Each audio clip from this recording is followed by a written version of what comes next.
Hello, I'm Becky and welcome back to my channel. If you're new here, I create outdoor adventure content, and recently I posted a video about my trip in August where I went to Kyrgyzstan to take on the hardest off-road bike race in the world, which was the Silk Road mountain race. It was 1,200 miles long with 30,000 meters of elevation gain, so it was a really tough and challenging course. There was lots of hiker bike, there was long stages without resupply, and various other things to make it challenging, including the food, the culture, the fluctuation between 40-degree heat to -2 and freezing at night. It was just everything. You had to be completely self-reliant and carry all your own kit. So if you haven't already, go watch that video, as this will make more sense, because today I'm going to be doing a loadout on everything that I took with me to do this race. I somehow completed this race. It was my first ever ultra event, and I went in not knowing much about it or what to take with me. Everything was new to me, and I'm just going to tell you what I really rated, what I wouldn't take again, and what kind of worked and what didn't work, that sort of thing, and have a sort of conversation about kit, really. But anyway, I was so chuffed with the comments that I got and the feedback, the positive feedback that I got from my video and the content that I put on from my time in Kyrgyzstan. I can't believe how lovely the comments were. It really made my day, and had so many new Patreons and people buying me coffees and just so much support, so that really goes a long way, so thank you. So first things first is the bike. I'm going to talk about the bike that I use, and this is the Specialized Epic Hardtail. I want to take a hardtail because of the uneven terrain. The route does consist of gravel tracks, disused roads. There is a little bit of single track, but it's mainly on decent terrain. I was running a Renegade on the rear. This is the tyre, 2.35 inches. It's semi-aggressive. I didn't want something mega aggressive, but you'll see a lot of people are running similar setups to this. And then on the front, I have got a Fast Track, which is a Specialized tyre, and this is also 2.35 inches. So the bike is fully carbon, and like I mentioned before, it is just over 10 kgs, so it's pretty lightweight, meaning it's easier to push up mountain passes, it's easier to get across rivers and just lug around and ride in general. I definitely wanted the suspension forks, and I think they definitely helped because there is a lot of washboard on this route. Then for components, I'm running SRAM brakes, and I'm also running a SRAM drive chain. I've got 10 to 52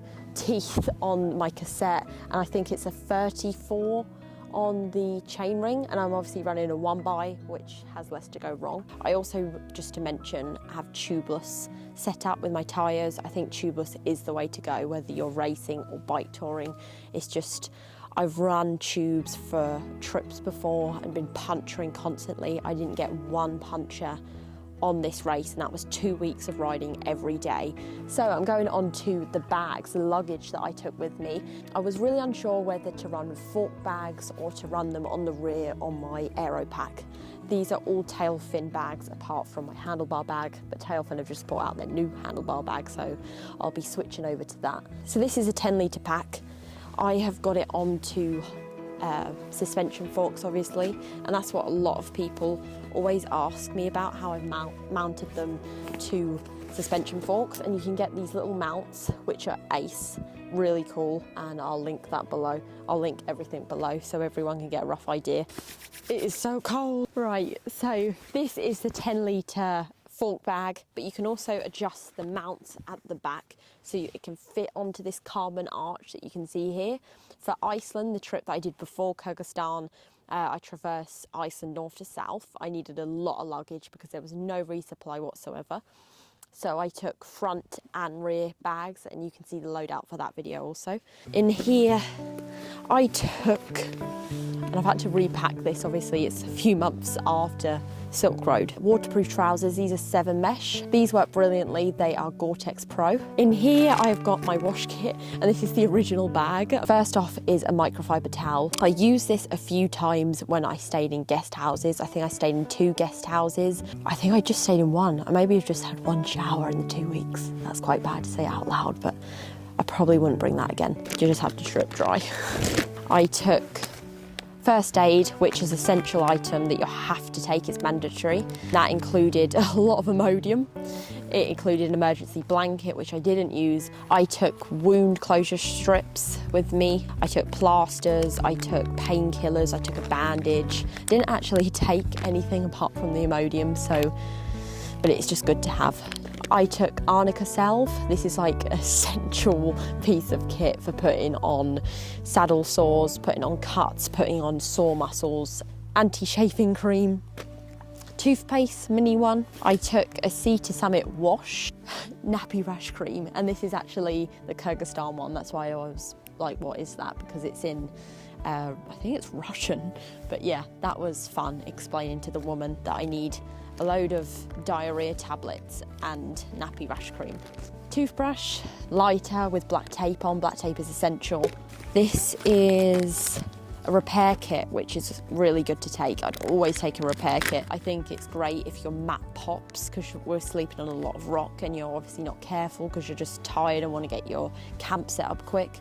So yeah, this is for tubes, I think, because I do take tubes even though I'm tubeless. I've got a selection of tyre boots in case I had a tyre wall problem, and I also had pads for my mat, like a little repair kit. And I've also got this really cute repair kit, which is awesome, from Barney Brown, which is just loads and loads of black tape, but also a sewing kit inbuilt, which is a really cool idea. But that is everything for my first aid / wash kit. And then the rest of the bag was filled with food. I think that was a big mistake for me. I took a lot of food and I really didn't need that much. I didn't know how well the resupply points would be, and I was a little bit put off with eating the food because I just didn't want to get ill. But I think it's inevitable that you're going to get ill on this trip through water or eating the locals' food or just simple exhaustion and dehydration. So I took a load of raw velo bars, and these are organic bars that I really love, and I took a various load of flavours: peanut butter, chocolate walnut brownie. I took a load of nuts and fruit, freeze-dried meals and dehydrated meals. This one's Fire Pot, which is great. Hot chocolates, more freeze-dried meals, more freeze-dried meals. So many gels, raw velo gels. And they've got caffeine in, so they're so good. If you want to use any of the raw velo stuff, like the bars, they do hydration sachets and the gels, then follow the link in my description, and there's also the discount code there. I would advise to take 2 or 3 freeze-dried meals as a backup in case the store was closed or anything could happen. So it's always good to be a little bit prepared, but I went overly prepared. This was another mistake I did. I took a titanium pot and a little stove and a lighter, and this was not a good idea. You really don't need to take a stove, a pot, and all these bits and bobs on the trip. I would cold soak my meals if I had to do it again. And then, as well as that, this is taking the mick a little bit, but I took a whole load of ground coffee, like nearly a whole bag. I think it was like half a bag or 3/4 of a bag of ground coffee with this little filter and this cup. I used this twice, so I was just lugging around coffee for the fun of it. This is a really good system if you're bike touring and taking your time. So yeah, I love this system though, it's awesome. This is from Valley and Peak also. And then finally, more coffee and essential sport. Right, now for the other 10-litre bag that I took with me. Polycro, which is literally a small, really thin, lightweight piece of plastic that goes on the floor before putting my tent on top of it, before setting my tent up. So obviously my tent, I've got a freestanding tent, which I'll talk about now, that has a bathtub floor. But I just put that underneath to save puncturing my mat. Pegs for my tent, and also a repair pole piece that you can get. I took the outer in a waterproof Sea to Summit bag, and that's because if it was soaked, I didn't want it to get the inner tent wet. So this is the Big Agnes Copper Spur Ultra Light 1 tent, and I got this from Valley and Peak, and I've used this tent for years. I think about 3 years. It is a bikepacking tent, but people still use it for backpacking, and so have I. I've used it on hiking trips, as it only comes in at 1 kg, which is pretty decent for a tent. Considering the space and how rugged this tent is, I'm really happy with how light it is also. And this is the inner, which has a really good fly mesh. And then my poles, which are slightly shorter. We've got a plane going overhead. These are slightly shorter. This is why they are made for bikepacking, as they're supposed to fit on your handlebars. We're going to start now on the handlebar bag. So this is the Apogura, I think it's 14 litres, and it's got an accessory pack on the front. And I've got my cooler cloth. In my accessory bag, I have got gloves, Montane synthetic gloves, which were a lifesaver. Next, I have got another one of those straps. So if I bought something from a shop and couldn't fit it into my bags, I could mount it like a water bottle or food or spare something. I could mount it somewhere to the frame or to my other bags. I've got a head torch, a Petzl head torch. I've got a buff, which is amazing. This buff was just great for around your neck, on your head, over your ears. And then I've got a Dyna plug. And then I took these like mechanic gloves for my waterproof gloves to put over my warm gloves, and that's that for the accessory bag. Then for my cockpit, I had Ergon GP3 grips, and these are amazing just so you can put your hands in different positions on the bars. Obviously when you're riding for like 10 plus hours a day, it does take a lot of fatigue on your arms and your hands. TT bars, just so you can get comfortable and get into different positions, and this definitely takes a lot of weight off your arms. Also adds more places to mount things, such as my navigational device, which is a Wahoo. This is a Wahoo Roam, and I literally just sync and download all my maps, the route for each day. And then here I had a mount for my light, which is the exposure light Diablo, and this is awesome, and I really rate the exposure lights. They are awesome. I've also got one on the rear that I'll show you in a little bit. I think for next time I'd take this to go on my helmet, and I'd take another one as well to go on my bars, because light is a massive thing, and I wish someone told me that a little bit sooner. Right, now moving on to my handlebar bag. I have got a lightened equipment Torrid jacket, which is a synthetic warm jacket. For my sleep system then, so this is everything that I would sleep or have around camp, which included that jacket. I'd also have a Thermarest X-Lite, and then finally, if I can get it out, and this is the lightened equipment Enigma quilt, and this goes down to -6. Quilts have definitely grown on me because they're lighter, they are more compact, and they're really comfortable to sleep in. You basically get these straps here and just mount it around your roll mat, your Thermarest or whatever mat you use, and you clip it together and cinch it so it's nice and tight against your mat. But yeah, that is everything that I take in my Apogura handlebar bag, and that's just my sleep system. I'm pretty chuffed that it all goes in there, and it's all fairly light, so it's not loads of weight on the front. Next, I take a litre of water in these little food pouches. I've got the Apogura food pouches either side. These food pouches are so handy for just stuffing with food, snacks, spares. But one side I took this. This was sort of like my emergency bottle. If I got down to this bottle, I knew I need to get water from somewhere, either a river to purify or a shop or just somewhere to get water, so I'd be on the lookout. I think in total I could carry up to 6 litres. That's a Chinook bottle, and what you can do is unscrew it and attach it to a Katadyn water filter, so it literally slots on there, the Katadyn Be Free. For my other Apogura pouch, which is on the other side, I've got a whole load of gels that I took with me, the Raw Velo ones with loads of caffeine. Yeah, the whole food pouch was just full up of bars, gels, and also just snacks that I buy from shops. Then here on my top tube, I've got my top tube bag. This is by Tailfin. This is another awesome piece of kit. I do rate all these bags and everything I did bring with me. Electrolytes, which is a must. You should always carry some sort of hydration powder, electrolyte tabs. I also took gloves, which were padded, and these are fingerless. I had more bars in here, loads of snacks. yeah, there's pretty much all snacks in here now. Then I took a frame bag. This is as big as I can get for a frame bag. I can't go any bigger because I've got a small size frame, which is kind of annoying, and that's what I found really difficult, and a lot of short people will, is managing to put enough stuff on your bike and storing all the stuff that you need. So in here, this is the tail fin bag. Again, I've got a whole variety of tail fin, but this is the frame bag, and I think this is the 3 litre one. I've just got all my mechanical bits in here, so multi-tool, tyre levers, black tape, repair kit for if I was running tubes and needed to patch a tube, spare spokes, a valve, spare valves.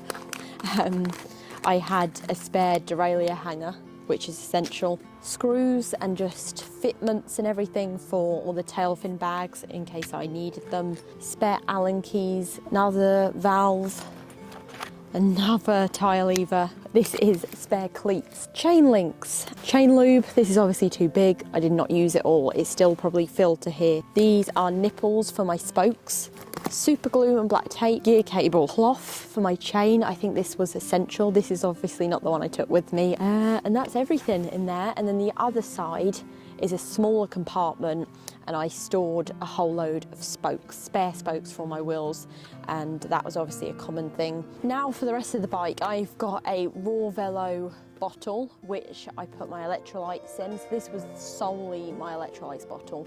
So going through here, I took sealant. Obviously I was running tubeless tyres, so I had spare sealant, spare brake pads for the front and rear, which I didn't actually end up changing, but I feel like I really needed to at the end. And then I also took spare inner tubes. I took a couple of these just in case I had a tyre wall problem or just couldn't get my sealant to work, etc. Last but not least is the Tailfin Aero Pack, which has pretty much changed the game for me when it comes to bike packing, because this makes everything so much organised, a lot neater, and it allows me to carry a lot of luggage behind my saddle. Before, with saddle bags, like the standard saddle bags, you'd get severe tail wag, which would definitely put you off balance when you're riding, especially if you're out the saddle. As well as that, you've got to pack them so well, otherwise they just literally sag or like snap in half or just look awful. And it also means that I can have a saddle bag. With other ones, they literally hang and they rub on my tyre, which means I can't have a normal one. But yeah, let's take a look what's inside. Up first, you can see I've got another exposure light, a rear light. This was a mandatory thing to have rear and front lights. You can obviously mount things to the top of here under these straps if you wanted to, like spare food or a piece of clothing, and you can obviously mount a second light here if you wanted to. So as you can see, this is a roll design, and you can literally open it up and you can see everything that's in your bag and get to it easily. There's also zips on the exterior, so you can get inside the bag from just the zips.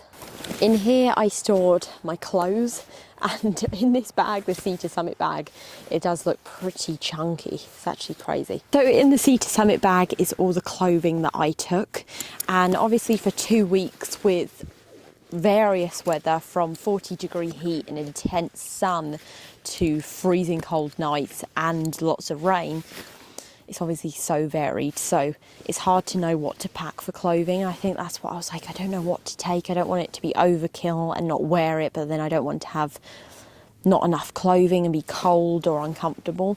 So I took 2 pairs of Pactamo bib shorts, and I really like the Pactamo bib shorts. They're super comfy, super padded, but they've also got pockets on the outside for storing stuff like your phone, bars. Boy, come on, come say hello. Buster, come say hello. He's just walking around the camera eating sticks, so you can stay there, can't you?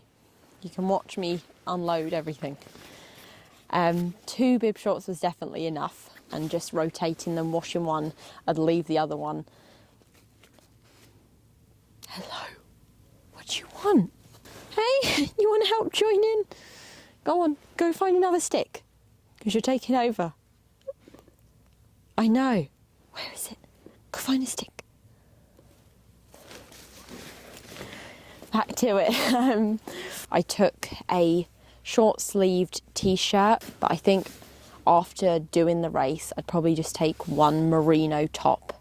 I took some just Under Armour leggings, and I'd sleep in these if it was cold. If it was freezing cold, I'd wear these over my bib shorts. Yes, over. So when I was hot enough, I'd take them back off again. I took this piece of clothing, which is amazing, and I absolutely love it. And it is the Farpoint Sun hoodie, and it's merino wool. So it meant I'd be warm when it was cold, and I'd be fairly cool when it was extremely hot. I also took darn tufts, only the best. I took three pairs of socks, and in hindsight, I wish I only took two, because I only really used two. I only really needed two. I took a Montane fleece. I also took a gilet, a Pactamo gilet, which is awesome. I obviously took the Enlightened Equipment jacket that you saw earlier, the green one, and a beanie. That's all my clothing. I think I really needed all of that apart from the other t-shirt. Right, back to the bag. I took a Lenzine, I think that's how you say it, pump, which is awesome. Obviously it's quite bulky for a pump. Some people take the tiny micro ones, but they're really crap. And I think if you're going to take a pump, at least take a decent one so you can inflate your tyres quickly. Especially when it comes to tubeless, you really do need a pump that's going to get them to the right pressure so they expand and they make that popping noise. And then I took more food, and this is what I meant. I just took so much food. I took more porridge, I took more meals. I bought a load of these when I got to towns, just in case. I just had this fear that I was going to run out of food and then I wouldn't cook it because I was just not hungry. Hence why I lost a lot of weight. These were minute rices, minute noodles. These are things that you can buy if you run out of freeze-dried meals in Kyrgyzstan, and these are really good. They taste amazing. I've got down to my last thing, which is electrics, and this is really heavy. So for my electrics, I took quite a lot. This included a wall plug. So I'd have UK when I was flying there to Kyrgyzstan, and also the attachment for Kyrgyzstan, which is just the European plug. I took my camera. This is what I filmed my whole video off. This is what I film all my videos off. I don't use a massive camera. I've spent a while shooting on like a big Canon DSLR before, and I've just gone over to this because the ease of it, it's like point and shoot really. It's super small and it produces some half decent videos. I'm filming on one now. Yeah, really rate that. That's the Sony ZV-1. I took an Anker power bank, and this is a serious power bank, and I also took this Nightcore one, which is a 10,000 power bank, and that's really great. I put this in my top shoe bag sometimes, so I'd be able to charge my Wahoo while I was going along. And then apart from that, I took spare batteries, I took spare leads, I took a lot of leads, just to charge everything. Obviously filming, you need a lot of stuff. I also took a GoPro, so I needed a lot of power. That's why I've got two power banks. If you're not filming a video or content or anything, you really don't need loads of power banks. I also took a watch, one of these sport watches. I didn't take this exact one, but I think I'd use this in the future. And this is the Sonto Vertical solar watch. It's titanium, which is pretty cool, and it can be charged from the sun, hence the solar part. So yeah, this is really awesome. It's super comfortable and I really enjoyed using it. And this is just so you can put routes on it. This is another backup device for navigation. So say my Wahoo did die and I needed to quickly find my way, I'd use this. I use this on Monroe's to sort of navigate, which is awesome. It would also tell me my heart rate. It would tell me if there's a storm alert, if there's weather, what the weather's doing, just a load of stuff. Sunset, my steps and my calories, my altitude, a barometer. So I'm really enjoying testing that out at the minute. It's a super cool looking watch as well. So last but not least is the Apidura hydration bladder. A lot of people have gone over to wearing running vests. so you can just store your water, and you've also got little pouches at the front to get to things quickly. So I'll start with the front pouches. In one, I took my little mini tripod that I used for filming, and I also took a Garmin InReach Mini. These are awesome. These are great to take on your everyday trips if you're going into the backcountry or you're going quite remote and you're going solo. This was mandatory, you had to have one, and this is what we were all tracked on. So you were tracked the whole route where you are, just in case you get into shit, they know where you are. A Swiss Army knife, because obviously they've got a load of essential things on them. I took earphones for listening to music now and again, and lip balm, because obviously the heat just burns your lips. Talking about sunburn, I took the Green People sun cream. This is up to 30. This is organic as well. It's ocean friendly, and it's got none of the crap that you get in normal sun cream. That's why I quite like this stuff. And also, which is really sentimental, and I'm going to hang this up after this video, is my cap, my race number. I've obviously started in a pair, and this is my cap that I took, and everyone got one of these as well as other little goodie bits. And that's everything on the exterior of the bag. Now inside, I think this is a 14-litre bag, but it's not waterproof. That's the only downside of Apogura. And inside here, I had a bladder, a water bladder, which is a 3-litre one. If I could design my setup better, I'd have water so it's not all on my back, because at times I was carrying like 4 litres on my back. And that included my bladder, my water bladder, and like a Coca-Cola that I'd buy from a shop. As well, I took a solar panel, and this has probably got the most questions whilst I was on the race. Like, how's that solar panel doing? Is that working? Because a lot of people run dynamo hubs, and that's something I'm going to be investing in for next year. This did the job. It got me back like 1 bar on my power bank each day. And here is my bladder, which is the Hydra Pack bladder. But what I did here is I had a filter that was inbuilt, so it was an inline filter system, and this is just a Sawyer squeeze, a micro squeeze. And what I did is just cut the tubing and had a filter on here, which did amazingly until like 3 days towards the end. It needed to be bat flushed. Like, you need to bat flush these filters for them to work. It was awesome for the time it did last, because it meant I didn't have to filter my water. I literally go to a river, fill this up, chuck it straight on my back and start drinking. It was filtering while I was drinking, and the suction was the same as when I didn't have the filter on. So it was really awesome. I really rate that. It just saves so much time from filtering water. And I think that is everything. I think I've covered everything in this video. I really hope you enjoyed it. Thank you so much for watching. And thank you to all my Patreons for making these trips possible. I really, really appreciate it. And I really appreciate all the people who bought me a coffee for my trip. Thank you again. I hope you found this beneficial somehow. And I will see you in next week's video. All the best. And I will soon be sharing what I'll be doing in 2025. Take care.